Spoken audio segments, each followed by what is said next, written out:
Sunday afternoon இன்னைக்கு முட்டை குழம்பு வச்சு சிம்பிளா வேலையை முடிக்கலாம்னு நினைச்சிட்டு இருந்தேன். எனக்கு ஒரு பேர் அதிர்ச்சிங்க. ஷெட்டில் பேட் வாங்கலான்ட்டு வெளியில போன அப்பா பிள்ளைங்க வரும்போது மீனோட வரானுங்க. எனக்கா செம்ம டென்ஷனு.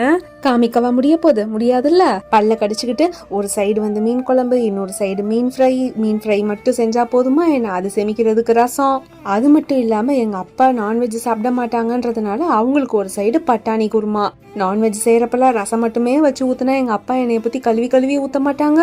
சமையெல்லாம் முடிச்சுட்டு திரும்பி பார்த்தா, டே இதெல்லாம் நான் சண்டேல நினைக்கவே இல்லையே, நினைக்காத வேலையெல்லாம் என்ன செய்ய வச்சிட்டீங்களேன்ட்டு மைண்டுக்குள்ள ஒரு மைண்ட் வாய்ஸ்.